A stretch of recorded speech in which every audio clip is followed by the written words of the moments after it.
Hi ಎಲ್ರಿಗೂ ನಮಸ್ಕಾರ. Share marketing Kannada ಚಾನಲ್ಗೆ ನಿಮಗೆ ಸ್ವಾಗತ. ಈ ವಾರ ಮಾರ್ಕೆಟ್ನಲ್ಲಿ 3 ಮೇನ್ ಬೋರ್ಡ್ ಐಪಿಒಗಳು ಸಬ್ಸ್ಕ್ರಿಪ್ಷನ್ಗೆ ಓಪನ್ ಆಗಿತ್ತು.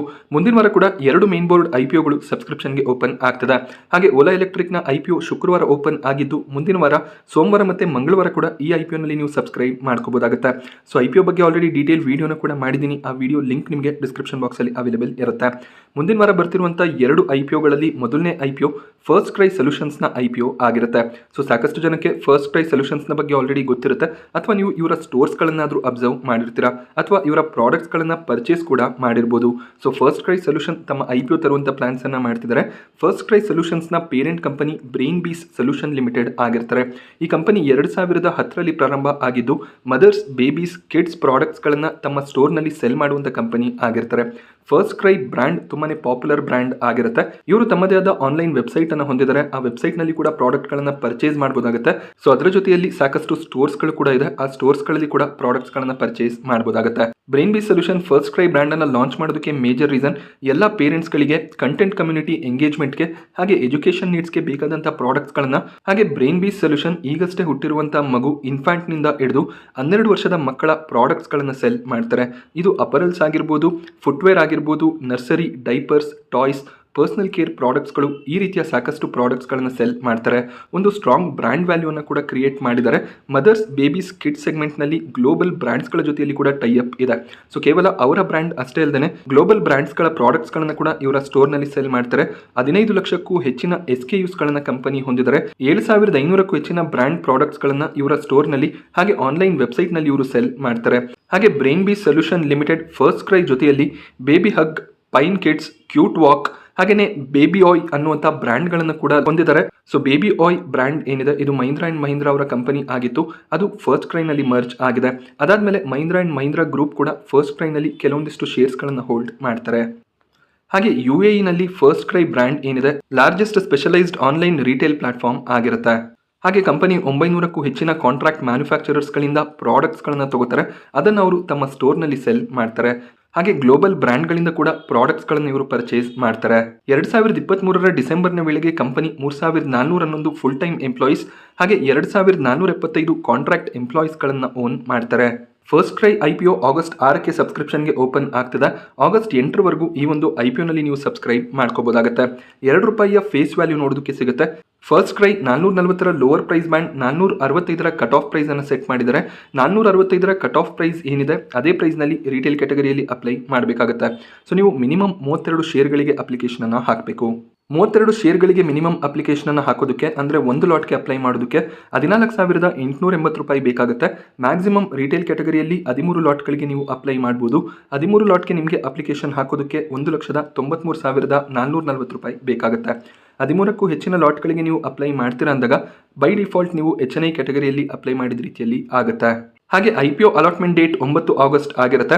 IPO ಅಲಾಟ್ ಆಗಲಿಲ್ಲ ಅಂದರೆ ರೀಫಂಡ್ 12 ಆಗಸ್ಟ್ಗೆ ನಿಮಗೆ ಕ್ರೆಡಿಟ್ ಆಗುತ್ತೆ.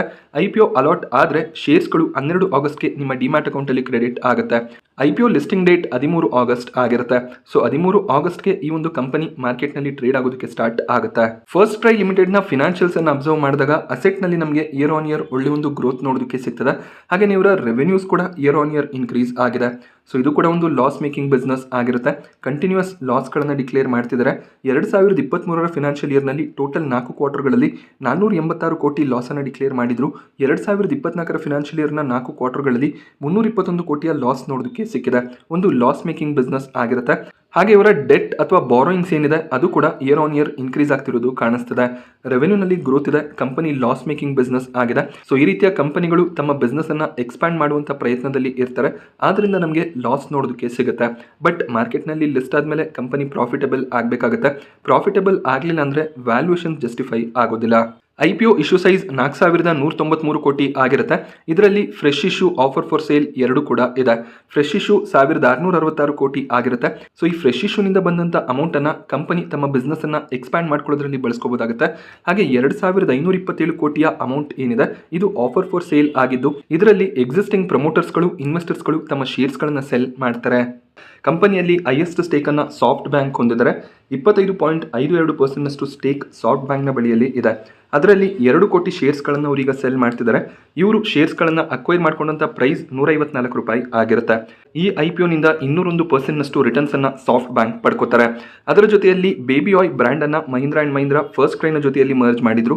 ಆಗ ಅವರು 11% ಸ್ಟೇಕನ್ನು ಫಸ್ಟ್ ಕ್ರೈಯಲ್ಲಿ ಹೋಲ್ಡ್ ಮಾಡ್ತಿದ್ರು. ಇದರ ಆವರೇಜ್ ಅಕ್ವಿಸಿಷನ್ ಕಾಸ್ಟ್ ₹78 ಅರೌಂಡಲ್ಲಿ ಆಗಿರುತ್ತೆ. ಕಂಪ್ಲೀಟ್ ಸ್ಟೇಕನ್ನು ಮಹೀಂದ್ರಾ ಆ್ಯಂಡ್ ಮಹೀಂದ್ರಾ ಸೆಲ್ ಮಾಡ್ತಿಲ್ಲ, 28 ಲಕ್ಷ ಶೇರ್ಸ್ಗಳನ್ನು ಸೆಲ್ ಮಾಡ್ತಿದ್ದಾರೆ. ಇವರು ಕೂಡ ಈ ಒಂದು IPOನಿಂದ 500% ರಿಟರ್ನ್ಸನ್ನು ಜನರೇಟ್ ಮಾಡ್ಕೋತಿದ್ದಾರೆ. ಹಾಗೆಯೇ ಅಜಿಮ್ ಪ್ರೇಮ್ಜಿ ಇನ್ವೆಸ್ಟ್ಮೆಂಟ್ ಟ್ರಸ್ಟ್ ಕೂಡ 10.34% ಸ್ಟೇಕನ್ನು ಹೊಂದಿದೆ. ಅವರು ಕೂಡ 86 ಲಕ್ಷ ಶೇರ್ಸ್ಗಳನ್ನು ಸೆಲ್ ಮಾಡ್ತಿದ್ದಾರೆ. ಸೊ ಇವರಿಗೂ ಕೂಡ ಒಳ್ಳೆ ಒಂದು ರಿಟರ್ನ್ಸ್ ಈ IPOನಿಂದ ಸಿಗ್ತದೆ. ಹಾಗೆ TPG ಗ್ರೂಪ್ ಕೂಡ 5% ಸ್ಟೇಕನ್ನು ಹೋಲ್ಡ್ ಮಾಡ್ತಾರೆ. ಸೊ ಇವರ ಆವರೇಜ್ ಅಕ್ವಿಸಿಷನ್ ಕಾಸ್ಟ್ ₹52 ಆಗಿರುತ್ತೆ. ಸೊ ಪ್ರಮೋಟರ್ಸ್ ಆಗಿರಲಿ, ಇನ್ವೆಸ್ಟರ್ಸ್ ಆಗಿರಲಿ ಕಂಪ್ಲೀಟ್ ಸ್ಟೇಕನ್ನು ಸೆಲ್ ಮಾಡ್ತಿಲ್ಲ, ಸ್ವಲ್ಪ ಸ್ಟೇಕನ್ನು ಸೆಲ್ ಮಾಡಿ ಒಳ್ಳೆ ಒಂದು ಪ್ರಾಫಿಟ್ಸ್ಗಳನ್ನು ತಗೋತಿದ್ದಾರೆ. ಹಾಗೆ ರತನ್ ಟಾಟಾ ಅವರು ಕೂಡ 66 ಲಕ್ಷ ಶೇರ್ಸ್ಗಳನ್ನು ಈ ಕಂಪನಿಯಲ್ಲಿ ಪರ್ಚೇಸ್ ಮಾಡಿದ್ದಾರೆ. ಇವರ ಬೈಯಿಂಗ್ ಕಾಸ್ಟ್ ₹84 ಅರೌಂಡಲ್ಲಿ ಆಗಿರುತ್ತೆ. ಸೊ ಇವರು ಕೂಡ ರತನ್ ಟಾಟಾ ಅವರು ಕೂಡ 78,000 ಶೇರ್ಸ್ಗಳನ್ನು IPOನಲ್ಲಿ ಸೆಲ್ ಮಾಡ್ತಿದ್ದಾರೆ. ಅವ್ರಿಗೂ ಕೂಡ ಒಳ್ಳೆ ಒಂದು ಪ್ರಾಫಿಟ್ಸ್ IPOನಿಂದ ಆಗ್ತಿದೆ. ಸಚಿನ್ ತೆಂಡೂಲ್ಕರ್ ಅವರು 487 ಪ್ರೈಸ್ನಲ್ಲಿ ಇನ್ವೆಸ್ಟ್ಮೆಂಟನ್ನು ಮಾಡಿದ್ದಾರೆ. 10 ಕೋಟಿಯ ಇನ್ವೆಸ್ಟ್ಮೆಂಟ್ ತೆಂಡೂಲ್ಕರ್ ಅವರ ಕಡೆಯಿಂದ ಕೂಡ ನೋಡೋದಕ್ಕೆ ಸಿಗ್ತದೆ. ಬಟ್ ಇವರು ಯಾವುದೇ ರೀತಿಯಲ್ಲಿ ಸ್ಟೇಕನ್ನು ಸೆಲ್ ಮಾಡ್ತಿಲ್ಲ. ಇವರು ಸದ್ಯಕ್ಕೆ 5% ಲಾಸ್ನಲ್ಲಿ ಇರ್ತಾರೆ. ಬಟ್ ಫಸ್ಟ್ ಕ್ರೈ ಒಳ್ಳೆ ಒಂದು ಗ್ರೇ ಮಾರ್ಕೆಟ್ ಪ್ರೀಮಿಯಂ ಹೊಂದಿದ್ದು ಒಳ್ಳೆ ಲಿಸ್ಟಿಂಗ್ ನೋಡೋದಕ್ಕೆ ಸಿಕ್ಕಿದ್ರೆ ಸಚಿನ್ ತೆಂಡೂಲ್ಕರ್ ಅವರು ಕೂಡ ಪ್ರಾಫಿಟ್ಗೆ ಬರುವಂಥ ಚಾನ್ಸಸ್ ಇರುತ್ತೆ. ಸೊ ರೀಸೆಂಟಾಗಿ ಫಸ್ಟ್ ಕ್ರೈ ಮಾಡಿರುವಂಥ ಫಂಡ್ ರೈಸಿಂಗ್ನಲ್ಲಿ ಸಚಿನ್ ತೆಂಡೂಲ್ಕರ್ ಇನ್ವೆಸ್ಟ್ಮೆಂಟ್ ಮಾಡಿರುವಂಥ ಚಾನ್ಸಸ್ ಇರುತ್ತೆ. ಸ್ವಲ್ಪ ಹೈಯರ್ ವ್ಯಾಲ್ಯೂಷನ್ ಅಲ್ಲಿ ಇನ್ವೆಸ್ಟ್ಮೆಂಟ್ ಅನ್ನ ಮಾಡಿದ್ದಾರೆ. ಲಾಸ್ ಮೇಕಿಂಗ್ ಬಿಸ್ನೆಸ್ ಆಗಿರುತ್ತೆ. ಸೊ ರಿಟೇಲ್ ಕ್ಯಾಟಗರಿಯಲ್ಲಿ 10% ಆಫರ್ ಅನ್ನ ಮಾತ್ರ ಮಾಡ್ತಿದ್ದಾರೆ. ಲಾಸ್ ಮೇಕಿಂಗ್ ಬಿಸ್ನೆಸ್ ಅಲ್ಲಿ ರಿಟೇಲ್ ಇನ್ವೆಸ್ಟರ್ಸ್ಗಳು ಇಂಟ್ರೆಸ್ಟ್ ಅನ್ನ ತೋರಿಸ್ತಾರ ಅನ್ನುವಂಥ ಡೌಟ್ ಕಂಪನಿಯಲ್ಲಿ ಇರುತ್ತೆ. ಬಟ್ ಓಲಾ ಎಲೆಕ್ಟ್ರಿಕ್ ಮೊದಲನೇ ದಿನನೇ ರಿಟೇಲ್ ಕ್ಯಾಟಗರಿಯಲ್ಲಿ 1.5 ಟೈಮ್ನಷ್ಟು ಸಬ್ಸ್ಕ್ರೈಬ್ ಆಗಿದೆ. ಸೊ ಕಂಪನಿಯ ಫ್ಯೂಚರ್ ಗ್ರೋತ್ ಅನ್ನು ಕೂಡ ಜನರು ಅಬ್ಸರ್ವ್ ಮಾಡ್ತಿರ್ತಾರೆ. ಅದರ ಬೇಸಿಸ್ ಮೇಲೆ ಇನ್ವೆಸ್ಟ್ಮೆಂಟ್ಸ್ ಬರುತ್ತೆ. NII ಕ್ಯಾಟಗರಿಯಲ್ಲಿ ಕೂಡ 15% ಆಫರ್ ಅನ್ನ ಮಾಡ್ತಿದ್ದಾರೆ. QIB ಕ್ಯಾಟಗರಿಯಲ್ಲಿ 75% ಆಫರ್ ಇದೆ. IPO ವ್ಯಾಲ್ಯೂಷನ್ ಅನ್ನು ಅಬ್ಸರ್ವ್ ಮಾಡಿದಾಗ 465 ಅಪ್ಪರ್ ಪ್ರೈಸ್ ಬ್ಯಾಂಡ್ನಲ್ಲಿ ಕಂಪನಿಯ ಟೋಟಲ್ ಮಾರ್ಕೆಟ್ ಕ್ಯಾಪ್ 24,000 ಕೋಟಿ ಅರೌಂಡಲ್ಲಿ ನೋಡೋದಕ್ಕೆ ಸಿಗುತ್ತೆ. ಒಂದು ಮಿಡ್ ಕ್ಯಾಪ್ ಕಂಪನಿಯಾಗಿ ಮಾರ್ಕೆಟ್ನಲ್ಲಿ ಲಿಸ್ಟ್ ಆಗ್ತಾರೆ. ಅರ್ನಿಂಗ್ ಪರ್ ಶೇರ್ PE ಎರಡೂ ಕೂಡ ನಮಗೆ ನೆಗೆಟಿವ್ನಲ್ಲಿ ನೋಡೋದಕ್ಕೆ ಸಿಗುತ್ತೆ. ಕಂಪನಿ ಒಂದು ಲಾಸ್ ಮೇಕಿಂಗ್ ಬಿಸ್ನೆಸ್ ಆಗಿರೋದ್ರಿಂದ ನೆಗೆಟಿವ್ EPS, ನೆಗೆಟಿವ್ PE ನೋಡೋದಕ್ಕೆ ಸಿಗುತ್ತೆ. -70 PE ಈ ಒಂದು IPOನಲ್ಲಿ ನೋಡೋದಕ್ಕೆ ಸಿಗ್ತದೆ. ಹಾಗೆ ಕಾಂಪಿಟೇಟರ್ಸ್ ಅನ್ನು ನಾವು ಅಬ್ಸರ್ವ್ ಮಾಡಿದಾಗ ಕಂಪನಿ ತಮ್ಮ ಡ್ರಾಫ್ಟ್ ಪೇಪರ್ಸ್ನಲ್ಲಿ ಯಾವುದೇ ರೀತಿಯ ಕಾಂಪಿಟೇಟರ್ಸ್ ಅನ್ನು ಲಿಸ್ಟ್ ಮಾಡಿಲ್ಲ. ಅಂದರೆ ಇವರ ಕ್ಯಾಟಗರಿಯಲ್ಲಿ ಪ್ರಾಡಕ್ಟ್ಸ್ಗಳನ್ನು ಸೆಲ್ ಮಾಡುವಂಥ ಯಾವುದೇ ಒಂದು ಕಂಪನಿ ಮಾರ್ಕೆಟ್ನಲ್ಲಿ ಲಿಸ್ಟ್ ಆಗಿಲ್ಲ ಅನ್ನೋದು ಇವರ ಒಂದು ವ್ಯೂ ಆಗಿರುತ್ತೆ. ಬಟ್ ಸಾಕಷ್ಟು ಪ್ಲೇಯರ್ಗಳು ಇದ್ದಾರೆ. ಬಟ್ ಅವರು ಕೇವಲ ಕಿಡ್ಸ್ ಕ್ಯಾಟಗರಿಯಲ್ಲಿ ಪ್ರಾಡಕ್ಟ್ಸನ್ನು ಸೆಲ್ ಮಾಡೋದಿಲ್ಲ. ಬಟ್ ಕಿಡ್ಸ್ ಪ್ರಾಡಕ್ಟ್ಸ್ಗಳು ಕೂಡ ಅವೈಲೇಬಲ್ ಇರುತ್ತೆ. ಬಟ್ ಫಸ್ಟ್ ಕ್ರೈ ಕಿಡ್ಸ್ ಸೆಗ್ಮೆಂಟ್ನಲ್ಲಿ ಒಳ್ಳೆ ಒಂದು ಬ್ರ್ಯಾಂಡ್ ವ್ಯಾಲ್ಯೂನ ಕ್ರಿಯೇಟ್ ಮಾಡ್ತಿದ್ದಾರೆ. ಫಸ್ಟ್ ಕ್ರೈ IPO ಸ್ಟ್ರೆಂತ್ಸ್ ಅನ್ನು ನಾವು ಅಬ್ಸರ್ವ್ ಮಾಡಿದಾಗ ಸ್ಟ್ರಾಂಗ್ ಓಮ್ನಿ ಚಾನಲ್ ಪ್ರೆಸೆನ್ಸ್ ಅನ್ನು ಹೊಂದಿದ್ದಾರೆ. ಸಾಕಷ್ಟು ಸ್ಟೋರ್ಸ್ಗಳನ್ನು ಹೊಂದಿದ್ದಾರೆ.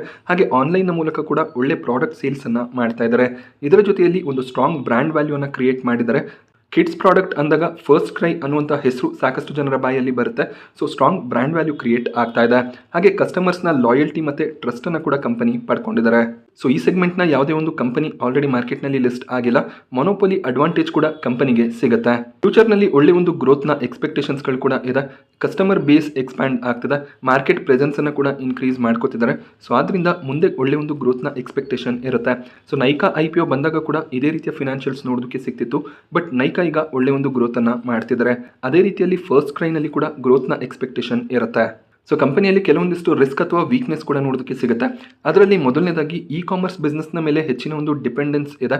ಸೊ ಆನ್ಲೈನ್ ಬಿಸ್ನೆಸ್ನಿಂದ ಹೆಚ್ಚಿನ ಒಂದು ರೆವೆನ್ಯೂಸ್ ಅನ್ನು ಜನರೇಟ್ ಮಾಡ್ತಿದ್ದಾರೆ. ಸೊ ಇವರು ಡ್ರಾಫ್ಟ್ ಪೇಪರ್ಸ್ನಲ್ಲಿ ಯಾವುದೇ ಒಂದು ಕಂಪನಿ ಕಾಂಪಿಟೇಟರ್ ಅಲ್ಲ ಅಂತ ಮೆನ್ಷನ್ ಮಾಡಿದ್ದಾರೆ. ಬಟ್ ಸಾಕಷ್ಟು ಕಾಂಪಿಟೇಷನ್ ಕಂಪನಿಗೆ ಇದ್ದೇ ಇರುತ್ತೆ. ಅಮೆಝಾನ್ ಮತ್ತು ಫ್ಲಿಪ್ಕಾರ್ಟ್ನಲ್ಲಿ ಕೂಡ ಸಾಕಷ್ಟು ಕಿಡ್ಸ್ ಪ್ರಾಡಕ್ಟ್ಸ್ಗಳು ಅವೈಲೇಬಲ್ ಇರುತ್ತೆ. ಅವರಿಂದ ಕೂಡ ಕಾಂಪಿಟೇಷನನ್ನು ಇವರು ಎಕ್ಸ್ಪೆಕ್ಟ್ ಮಾಡ್ಬೋದಾಗುತ್ತೆ. ಹಾಗೆ ಒಂದು ಲಾಸ್ ಮೇಕಿಂಗ್ ಬಿಸ್ನೆಸ್ ಆಗಿರುತ್ತೆ. ಕಂಪನಿ ಕಂಟಿನ್ಯೂಸ್ ಲಾಸನ್ನು ಡಿಕ್ಲೇರ್ ಮಾಡ್ತಿದ್ದಾರೆ. ಹಾಗೆ ನೆಗೆಟಿವ್ ಕ್ಯಾಶ್ ಫ್ಲೋ ಕೂಡ ನೋಡೋದಕ್ಕೆ ಸಿಗುತ್ತೆ. ಈ ಒಂದು ಪರ್ಫಾರ್ಮೆನ್ಸ್ ಮುಂದಿನ 2-3 ವರ್ಷ ಕಂಟಿನ್ಯೂ ಆಗುವಂಥ ಚಾನ್ಸಸ್ಗಳು ಕೂಡ ಹೆಚ್ಚಾಗಿ ಇದೆ. ಇವರು ತಮ್ಮ ಸ್ಟೋರ್ಸ್ಗಳನ್ನು ಎಕ್ಸ್ಪ್ಯಾಂಡ್ ಮಾಡ್ತಾ ಹೋಗ್ತಿದ್ದಾರೆ.